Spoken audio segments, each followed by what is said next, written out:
ఆంధ్రప్రదేశ్లో పెన్షన్ పంపిణీ కార్యక్రమం మొత్తానికి చంద్రబాబు నాయుడు మెడకి ఉరితాళ్లగా మారింది.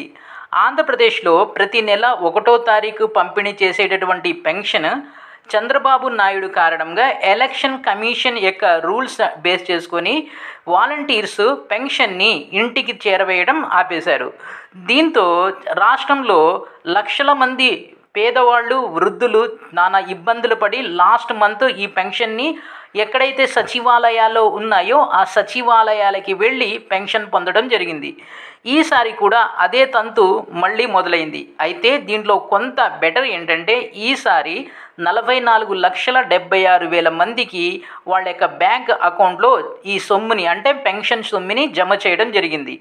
ఎవరికైతే తమ బ్యాంక్ అకౌంట్ ఆధార్తో లింక్ అయ్యి ఉందో వాళ్ళకి మాత్రమే ఈ అమౌంట్ డిపాజిట్ అవ్వడం జరిగింది. ఇక మిగిలినటువంటి 12,82,000 మందికి ఇప్పటి వరకు పెన్షన్ అనేది అందలేదు. వీళ్ళు 1వ తారీఖు ఎంతో ఆతృతగా చూస్తూ ఉంటారు ఈ వృద్ధులు పెన్షన్ కోసం. ఇలాంటిది 1 అయిపోయింది, 2 అయిపోయింది, 2 కూడా అయిపోయినప్పటికీ కూడా ఇప్పటికీ రాష్ట్రంలో దాదాపుగా 10 లక్షల మంది వృద్ధులకు పెన్షన్ అనేది అందలేదు. ఈ పెన్షనే వాళ్ళకి సోర్స్ ఆఫ్ లైఫ్. ఇలాంటి పెన్షన్ అందకపోవడంతో అనేక మంది వృద్ధులు చంద్రబాబు నాయుడికి శాపనార్థాలు పెడుతున్నారు. మొత్తానికి ఈ పెన్షన్ పంపిణీ కార్యక్రమం తెలుగుదేశానికి అలాగే కూటమికి నెగిటివ్ రిజల్ట్స్ని క్రియేట్ చేసే విధంగా ఉంది.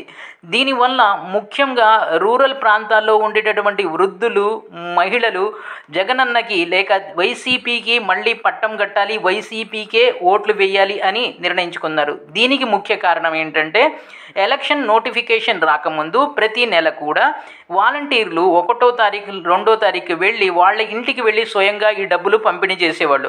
ఇలాంటిది ఈ చంద్రబాబు నాయుడు కల్పించుకోవటం వలన వాలంటీర్లు ఇంటికి రాకపోవటం, డబ్బులు సకాలంలో చేతికి అందకపోవడంతో గ్రామీణ ప్రాంతంలో ఉన్నటువంటి వృద్ధులు తీవ్ర నిరాశతో ఉన్నారు. దీంతో చంద్రబాబు నాయుడికి శాపనార్థాలు పెడుతున్నారు. దీంతో రూరల్ ఏరియాలో చంద్రబాబుకు పడవలసిన అంటే తెలుగుదేశం కూటమికి పడవలసిన ఓట్లు మళ్ళీ జగన్కి పడేటటువంటి అవకాశం ఉంది. ఇది వీడియో. అయితే చివర్లో ఒక ఇంపార్టెంట్ ఇన్ఫర్మేషన్. ఈ వీడియోస్ అనేవి కేవలం ఒక పార్టీకి సపోర్టివ్ వీడియో కాదు. ఇది కేవలం ఇన్ఫర్మేషన్ని మీకు అందించి తద్వారా మీలో అవేర్నెస్ని క్రియేట్ చేయడం తప్ప ఈ వీడియో యొక్క ముఖ్య ఉద్దేశం ఒక పార్టీకి సపోర్ట్ చేయడం అనేది కానే కాదు. Thank you.